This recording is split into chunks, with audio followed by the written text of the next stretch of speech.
इस कहानी की शुरुआत में हम एक सुनसान रास्ते को देखते हैं, जहाँ पर से दो कपल कार के अंदर बैठकर कहीं जा रहे थे। तभी अचानक से उनकी गाड़ी बीच रास्ते में कहीं खराब हो जाती है। तभी उसके बाद हम यहाँ पर देखते हैं कि ये यहाँ लोग रोमांटिक माहौल बनाने की कोशिश कर रहे हैं। बट दोस्तों थोड़ी ही देर के बाद उस आदमी को कार के पीछे देखता है तो बहुत ही खतरनाक जिन्न दिखाई देता है। इसे देखकर वो काफी ज्यादा डर जाता है और दोस्तों थोड़ी देर के बाद देखते हैं वो जिन्न उन दोनों को वहीं पर मार डालता है।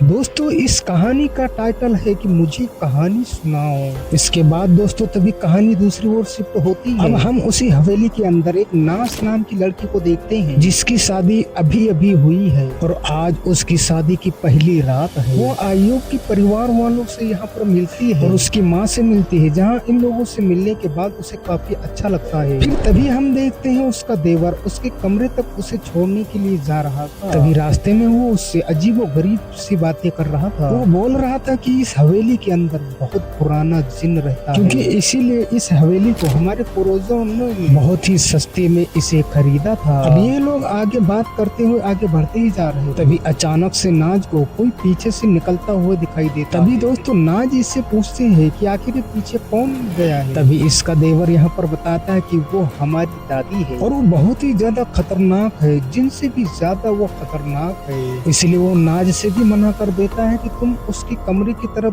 भूल कर भी मत जाना। अभी ये सुनकर उसे बहुत ही ज्यादा यहाँ पर अजीब लगता है। फिर थोड़ी देर के बाद हम देखते हैं कि वहाँ पर वो उनके कमरे तक छोड़कर वापस आ जाता है। अब नाज अपने कमरे के अंदर होती है, तभी वो बाथरूम की ओर जाती है। वो यहाँ पर अपने कपड़े चेंज करने के लिए जाती है। तभी थोड़ी देर के बाद वो बाथरूम के ऊपर देखते किसी की परछाई दिखाई देती है। ये देखकर वो बहुत ज्यादा डर जाती है और जैसे वो पर्दे को यहाँ पर हटाती है तो क्या देखती कि यहाँ पर तो कोई भी नहीं था। थोड़ी देर के बाद में वहाँ पर देखते सुनते हैं कि उसके कमरे से कुछ आवाजें आ रही थी। अब वो जैसे ही वहाँ से निकलकर अपने कमरे के अंदर जाती है, तब वो अपने कमरे के अंदर जाती है तो वहाँ पर पाते हैं कि इस हवेली के अंदर एक काम करने वाली औरत, यह औरत का नाम दोस्तों होता है आसिया, जो कि इसके बेड के नीचे कुछ करने की कोशिश कर रही थी। अब जैसे ही नाज उसे आवाज लगाती है तो वो एकदम से डर जाती है। डरने के बाद में उस नाज से सलाम करती है और वहाँ से फौरन ही गायब हो, यानी कि दोस्तों चली जाती है।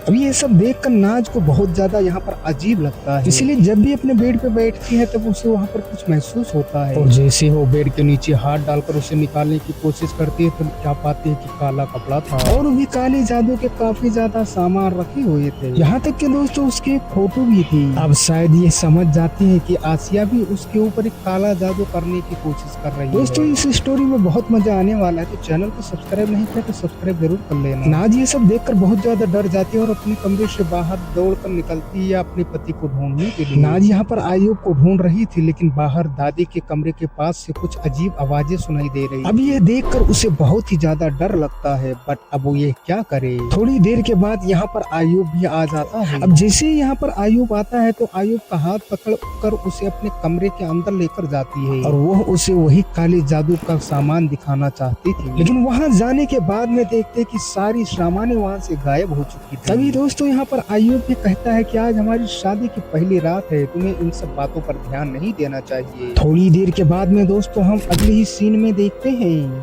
अय्यूब और नाज एक साथ में ही दोनों बेड पर बैठ जाते हैं। तभी वो दोनों आपस में बात करने की कोशिश करते हैं। अय्यूब यहाँ पर उसे पूछता है कि तुम्हें मेरा परिवार कैसा लगा, खास कर मेरी माँ। तभी वो कहती है कि तुम्हारी अम्मी जान बहुत अच्छी है और यहाँ पर कहती है कि वो मेरी माँ की जैसी है, लेकिन आसिया भी का एकदम बर्ताव मुझे कुछ अच्छा नहीं लगा। यह बात सुनकर अय्यूब बोलता है कि तुम उनको छोड़ दो, उनका बर्ताव तो ऐसा ही है। अब इसके बाद तभी हम अगले सीन में देखते हैं ये दोनों एक दूसरे के करीब आने की कोशिश करते हैं। तभी यहाँ पर लाइटें अपनी आप बंद चालू होने लगती है और दोस्तों थोड़ी ही देर के बाद लाइट पूरी तरीके से चली जाती है। ये सब देखकर उसे बहुत अजीब लगता है। तभी यहाँ से अय्यूब उठकर एक मोमबत्ती जलाने की कोशिश करता है, लेकिन दोस्तों अय्यूब तभी मोमबत्ती जला रहा था। फिर तभी दोस्तों वही शैतानी जिन जो कि अय्यूब के सब पीछे खड़ा था साफ साफ देख रहे थे। थोड़ी देर के बाद में अय्यूब नाज से बोलता है कि मैं थोड़ी देर बाद आता हूँ और इसके बाद हम देखते हैं कि अय्यूब बाथरूम के अंदर चला जाता है। अय्यूब यहाँ पर बाथरूम के मिरर के आमने सामने खड़ा हो जाता है। तभी इसके बाद हमको दिखाया जाता है कि वो शैतानी जिन इसी के आसपास। तभी दोस्तों थोड़ी देर के बाद में यहाँ पर अय्यूब की हालत खराब होने लगती है। अय्यूब यहाँ पर जोर जोर से चीख और चिल्ला रहा होता है, यानी कि हमको समझ में आ रहा था कि वो शैतानी जिन इसको अपने कब्जे में करने की कोशिश कर रहा था। फिर थोड़ी देर के बाद हम देखते हैं कि इसको शैतानी जिन पूरी तरीके से अपने कब्जे में ले लेता है। थोड़ी देर के बाद में दोस्तों अय्यूब अपने कमरे के अंदर जाता है, लेकिन अब वो नाज से अजीबो गरीब प्रकार की बातें करना शुरू कर देता है। अय्यूब यहाँ पे बार बार नाज से ये बोलता है कि मुझे कहानी सुनाओ, मुझे कहानी सुनाओ। यहाँ पर नाज को ये सब बहुत ज्यादा अजीब लग रहा था इसका हुआ, और सोचते कि भी थोड़ी देर पहले तो ये एकदम से नॉर्मल था, लेकिन अब अचानक से इसे क्या हो गया है। नाज को इसलिए कुछ भी समझ में नहीं आ रहा था। नाज काफी ज्यादा डर जाती है और बाथरूम के अंदर यहाँ पर भागकर छिप जाती है। नाज यहाँ पर बाथरूम का दरवाजा अंदर से बंद कर लेती है, बट दोस्तों यहाँ पर देखते हैं कि एक अजीब सा धुआं बाथरूम के अंदर उड़कर आ रहा था, और वो धुआं बाथरूम के अंदर काफी ज्यादा हो जाता है, इसलिए नाज यहाँ पर बेहोश हो जाती है। अब अगले सीन में हम देखते हैं दोस्तों कि रात हो जाती है। रात के वक्त में उसी हवेली के अंदर किसी औरत को हम काला जादू करते हुए देखते हैं। अब यह औरत कौन है दोस्तों, इसके बारे में तो आपको आगे पता चलेगा। फिर तभी दोस्तों हम देखते हैं कि दादी की कमरे की तरफ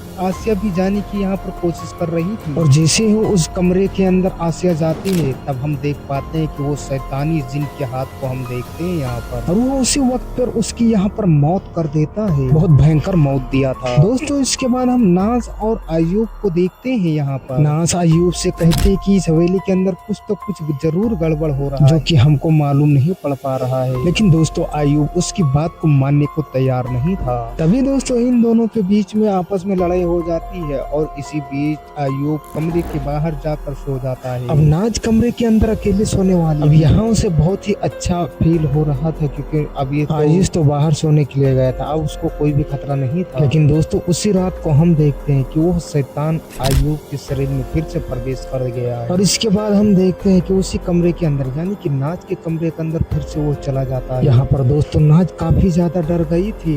नाज उससे बचने के लिए वो बेड के नीचे यहाँ पर छिप जाती है, लेकिन अब अय्यूब यहाँ पर उसे ढूंढने की बहुत ही ज्यादा कोशिश कर रहा था। वो यहाँ छिपने की बहुत ज्यादा कोशिश करती है, लेकिन वो छिप नहीं पाती है। लेकिन अय्यूब उसे देख लेता है और अजीबो गरीब किस्म के पास उसके पास में आता है, और उसे अब तो जान से मारने की भी कुछ सोचता है। वो उसे जान से मारने ही वाला था, लेकिन किसी भी तरीके से नाज अपने आप को यहाँ पर उससे बचाती है। अगले सीन में नाज दादी के कमरे के पास में पहुँच जाती है। वहाँ पर जाती है तो उसे चेयर पर कोई बैठा हुआ नहीं दिखाई देता है। वो जैसे ही वहाँ का कपड़ा हटाती है तो यहाँ पर वो क्या पाती है, उसके ऊपर तो आसिया भी बैठी हुई थी, जिनकी अब मौत हो चुकी थी। ये सब देखकर वो बहुत ही ज्यादा डर जाती है और यहाँ से भागने की कोशिश करती है। जाते वक्त उसे वहाँ पर अम्मी जान उसे मिल जाती है। वो अम्मी जान से कहते हैं कि आसिया भी को वहाँ पर किसी ने उसे मार दिया है। तभी अम्मी जान को ये सब दिखाने के लिए अपने साथ में दादी माँ के कमरे में जाती है। लेकिन दोस्तों यहाँ आने के बाद में अब हम देखते हैं कि कोई भी चेयर के ऊपर मौजूद नहीं था।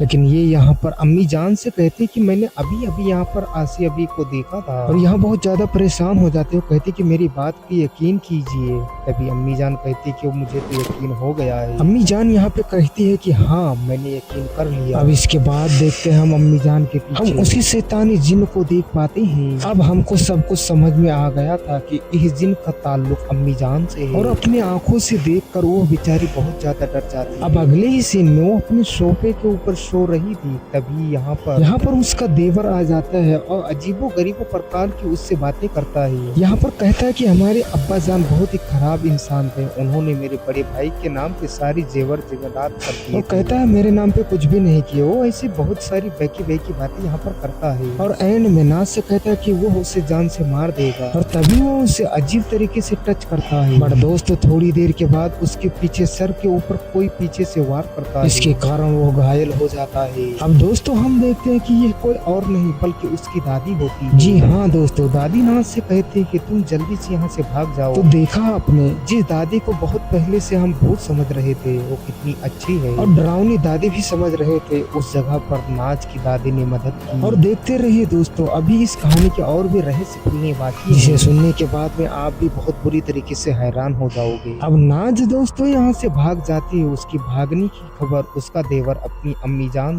को देता जाता है। अम्मी जान यहाँ पर उससे कहते कि तुम चिंता मत करो, वापस लौट कर यहीं आएगी और आज की रात कयामत की रात होगी। यानी कि अब हम समझ चुके थे कि अम्मी जान नॉर्मल नहीं बल्कि वही नाज को नुकसान पहुंचाने की कोशिश कर रही है। अब दोस्तों थोड़ी देर के बाद अय्यूब जब घर पहुंचता है तो अम्मी जान के पास जाकर सबसे पहले नाज के बारे में पूछता है, लेकिन अम्मी जान यहाँ पर कहती है कि वो यहाँ से घर छोड़कर भाग चुकी है। ये बात सुनकर अय्यूब को यहाँ पर बहुत ही बुरा लगता है। फिर तभी दोस्तों अय्यूब अपने कमरे के अंदर जाता है और पुराने कुछ लम्हों को यहाँ पर याद करता है और अपने विजन के अंदर याद करता है कि वो दोनों कितना खुश रहा करते थे। वही थोड़ी देर के बाद में हम देखते हैं कि अपने लैपटॉप के अंदर बैठकर वो अपनी पुरानी यादों को देख रहा था, जहाँ पर बहुत सारी वीडियो रिकॉर्ड करके रखा था। और जैसे उन वीडियो में वो अपनी क्लिप देखता है, वीडियो देखने के बाद में अय्यूब को समझ आ जाता है कि मेरे ऊपर किसी जिन्न का साया है। फिर वहीं हम दूसरी तरफ देखते हैं नाज को, जो कि भागकर उस पीर बाबा के पास आ चुकी थी और नाज के साथ में जितनी भी दास्तानें हुई थी वो सारी बातें पीर बाबा को बताती। यहाँ पर पीर बाबा उसे एक ताबीज देते हैं और कहते हैं कि अपने शौहर के गले के अंदर इसे बांध देना। अब दोस्तों इस कहानी का सबसे बड़ा रहस्य अब हमें मालूम पड़ता है। शुरुआत में हमने देखा था कि कोई औरत इस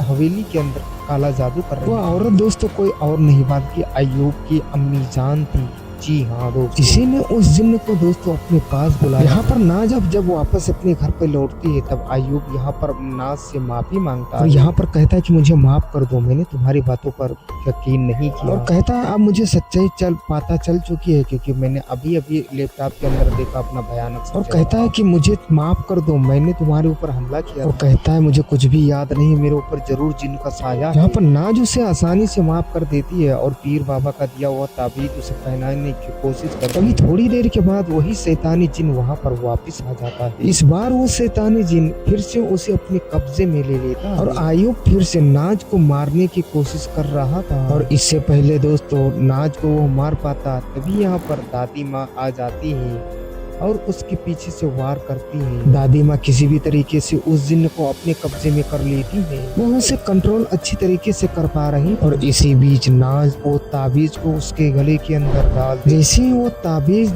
गले के अंदर जाता है तो वो शैतानी जिन्न गली उसके अंदर से बाहर निकल जाता है। लेकिन दोस्तों रुको, कहानी अभी खत्म नहीं हुई है क्योंकि ये जिन्न तो बहुत ज्यादा खतरनाक था। ये शैतानी जिन्न उसके शरीर से निकलकर उसके भाई के शरीर में घुस जाता है और जिस वजह से ये पूरी तरीके से एकदम से पागल हो चुका था। अभी शैतानी जिन्न उसे मारना चाहता था बट दोस्तों थोड़ी देर के बाद यहाँ पर उसकी माँ आ जाती है और कहती है कि तुम मेरे बेटे को छोड़ दो। और कहती है मेरे बेटे के शरीर को छोड़कर तुम मेरे शरीर के अंदर आ जाओ। और जब वो ऐसा बोलती है तो शैतानी जिन्न कुछ ऐसा ही करता है। अब वो उसके शरीर को पूरी तरीके से आजाद कर देता है। जब वो जिन्न यहाँ से जाता है तो यहाँ पर कुछ हद तक यहाँ पर ठीक हो जाता है। और यहाँ पर दादी माँ कहती है कि अब हम लोग खुशी खुशी से सब साथ में रह पाएंगे। ये घटना के बाद में ये तीनों के तीनों लोग इस हवेली को खाली कर यहाँ से चले गए। लेकिन दोस्तों इन लोगों ने घर तो बदल दिया था लेकिन वो खौफनाक यादें इनके घर के अंदर नहीं इनके दिलों के अंदर बसा हुआ था, जिसे कि ये लोग जिंदगी भर नहीं भुला पाएंगे। और इसी के साथ ये एपिसोड यही कहानी के साथ में खत्म होती है। चैनल को सब्सक्राइब जरूर कर लेना।